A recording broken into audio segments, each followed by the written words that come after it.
अगला अध्याय। भगवान शंकर का इंद्र रूप धारण करके उपमन्यु के भक्ति भाव की परीक्षा लेना, उन्हें क्षीर सागर आदि देकर बहू से वर देना और अपना पुत्र मानकर पार्वती के हाथ में सौंपना। कृतार्थ हुए उपमन्यु का अपनी माता के स्थान पर लौटना। तदनंतर भगवान विष्णु के अनुरोध करने पर श्री शिव जी ने पहले इंद्र का रूप धारण करके उपमन्यु के पास जाने का विचार किया। फिर श्वेत ऐरावत पर आरूढ़ हो स्वयं देवराज इंद्र का शरीर ग्रहण करके भगवान सदाशिव देवता, असुर, सिद्ध तथा बड़े बड़े नागों के साथ उपमन्यु मुनि के तपोवन की ओर चले। उस समय वह ऐरावत दाईं सूंड से चंवर लेकर सची सहित दिव्य रूप वाले देवराज इंद्र को हवा कर रहा था और बाईं सूंड में श्वेत छत्र लेकर उन पर लगाए चल रहा था।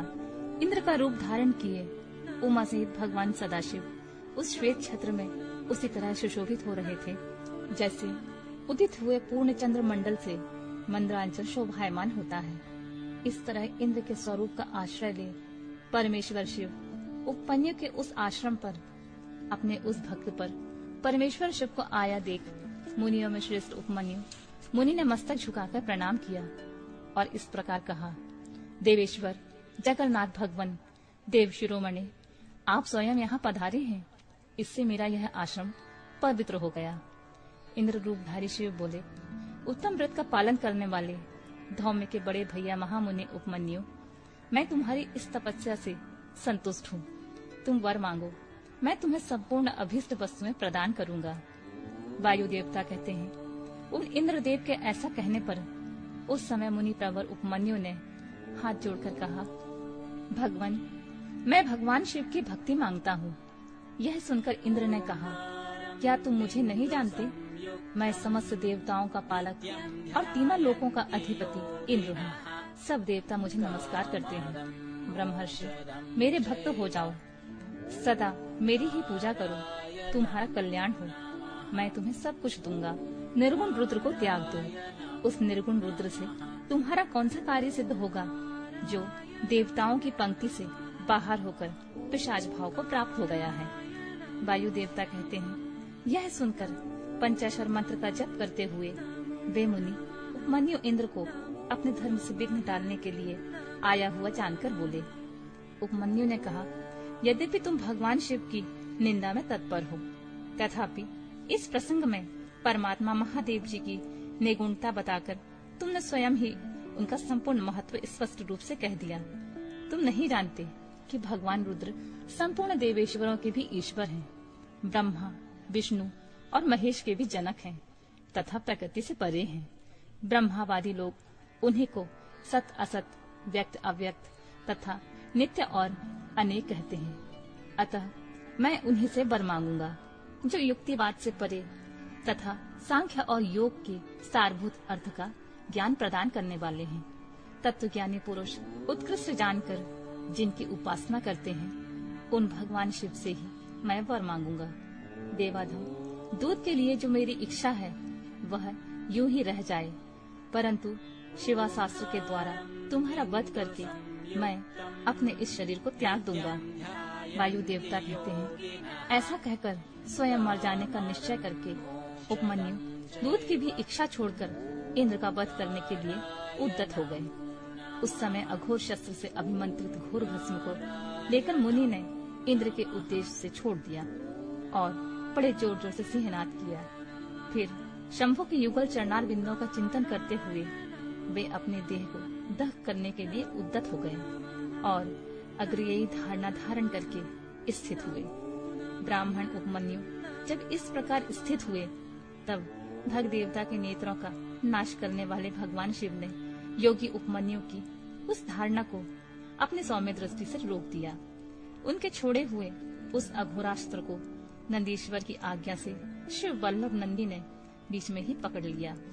तत्पश्चात परमेश्वर भगवान शिव ने अपने बालेंदु शेखर रूप को धारण करके और ब्राह्मण उपमन्यु को उसे दिखाया। इतना ही नहीं, उन प्रभु ने उस मुनि को सहस्रो क्षीर सागर, सुधा सागर, दधि आदि के सागर, धृत के समुद्र, फल संबंधी रस के समुद्र तथा भज्य भोज पदार्थों के समुद्र का दर्शन कराया और पुओं का पहाड़ खड़ा करके दिखा दिया। इसी तरह देवी पार्वती के साथ महादेव जी वहाँ वृषभ पर आरूढ़ दिखाई दिए। वे अपने गणाध्यक्षों तथा त्रिशूल आदि दिव्यास्त्रों से घिरे हुए थे। देवलोक में दुदुम्बियां बजने लगी, आकाश से फूलों की वर्षा होने लगी तथा विष्णु, ब्रह्मा और इंद्र आदि देवताओं से दसों दिशाएं आचंबित हो गईं। उस समय उपमन्यु आनंद सागर की लहरों से घिरे हुए थे। वे भक्ति विनय चित्त से पृथ्वी पर दंड की भांति पड़ गए। इसी समय वहाँ मुस्कुराते हुए भगवान शिव ने यहाँ आओ कहकर उन्हें बुलाया और उनका मस्तक सूंघकर उन्हें अनेक वर दिए। शिव बोले, वत्स, तुम अपने भाई बंधुओं के साथ सदा इच्छा अनुसार भक्ष्य भोज्य पदार्थों का उपभोग करो, दुख से छूटकर सर्वदा सुखी रहो। तुम्हारे हृदय में मेरे प्रति भक्ति सदा बनी रहे। महाभाग उपमन्यु, ये पार्वती देवी तुम्हारी माता है। आज मैंने तुम्हें अपना पुत्र बना लिया है और तुम्हारे लिए क्षीर सागर प्रदान किया। केवल दूध का ही नहीं, मधु, दही, अन्न, घी, भात तथा अन्य आदि के रस का भी समुद्र तुम्हें दे दिया। ये पुओं के पहाड़ तथा भक्ष्य भोज्य पदार्थों के सागर मैंने तुम्हें समर्पित किए। महामुने, ये सब ग्रहण करो। आज से मैं महादेव तुम्हारा पिता हूँ और जगदम्बा उमा तुम्हारी माता है। मैंने तुम्हें अमरत्व और गणपति का सनातन पद प्रदान किया है। अब तुम्हारे मन में जो दूसरी अभिलाषाएं हो, उन सबको तुम बड़ी प्रसन्नता के साथ वर के रूप में मांगो। मैं संतुष्ट हूँ, इसलिए वह सब दूंगा।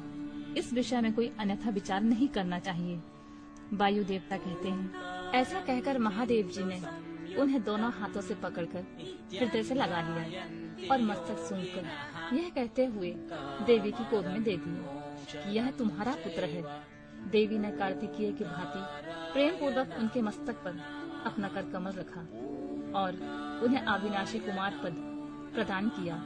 क्षीर सागर ने भी साकार रूप धारण करके उनके हाथ में अनश्रवर पिंडीभूत स्वादिष्ट दूध समर्पित किया। तत्पश्चात पार्वती देवी ने संतुष्ट चित हो उन्हें योग जनित ऐश्वर्य, सदा संतोष, अविनाशिनी ब्रह्म विद्या और उत्तम समृद्धि प्रदान की। तदनंतर उनके तपोमय तेज को देखकर प्रसन्नचित हुए शंभु ने उपमन्यु मुनि को पुनः दिव्य वर प्रदान किए। पाशुपत व्रत, पाशुपत ज्ञान, तात्विक व्रत योग तथा चिरकाल तक उसके प्रवचन की परम पटुता उन्हें प्रदान की। भगवान शिव ने शिवा से दिव्य वर तथा नित्य कुमारत्व पाकर वे प्रमुदित हो उठे। उसके बाद प्रसन्नचित हो प्रणाम करके हाथ जोड़कर ब्राह्मण उपमन्यु ने देवादिदेव महेश्वर से यह वर मांगा, देव देवेश्वर प्रसन्न होइए, परमेश्वर प्रसन्न होइए और मुझे अपनी परम दिव्य एवं अविचारणी भक्ति दीजिए। महादेव, मेरे जो अपने सगे संबंधी हैं, उनमें मेरी सदा श्रद्धा बनी रहने का वर दीजिए। साथ ही अपना दासत्व, उत्कृष्ट स्नेह और नित्य सामीप्य प्रदान कीजिए। ऐसा कहकर प्रसन्नचित हुए दुष्श्रेष्ठ उपमन्यु ने हर्ष गदगद वाणी द्वारा महादेव जी का स्तवन किया। उपमन्यु बोले, देवादिदेव महादेव, शरणागत वत्सल, करुणा सिंधु, साम्य सदाशिव, आप सदा मुझ पर प्रसन्न होइए। वायु देवता कहते हैं, उनका ऐसा कहने पर सबको वर देने वाले प्रसन्नात्मा महादेव ने मुनिवर उपमन्यु को इस प्रकार उत्तर दिया, वत्स उपमन्यु, मैं तुम पर संतुष्ट हूँ, इसलिए मैंने तुम्हें सब कुछ दे दिया। ब्रह्मर्षि, तुम मेरे परम भक्त हो, क्योंकि इस विषय में मैंने तुम्हारी परीक्षा ली है। तुम अजर अमर, दुख रहित, यशस्वी, तेजस्वी और दिव्य ज्ञान से संपन्न हो। दुष्श्रेष्ठ, तुम्हारे बंधु बांधव, कुल तथा गोत्र सदा अक्षय रहेंगे। मेरे प्रति तुम्हारी भक्ति सदा बनी रहेगी। विप्रवर, मैं तुम्हारे आश्रम में नित्य निवास करूंगा। तुम मेरे पास सानंद विचरोगे। ऐसा कहकर उपमन्यु को अभीष्ट वर देकर करोड़ों सूर्य के समान तेजस्वी भगवान महेश्वर वहीं अंतर्ध्यान हो गए। उन श्रेष्ठ परमेश्वर से उत्तम वर पाकर उपमन्यु का हृदय प्रसन्नता से खिल उठा। उन्हें बहुत सुख मिला और वे अपने जन्मदायिनी माता के स्थान पर चले गए। वायव्य संहिता का पूर्व खंड संपूर्ण।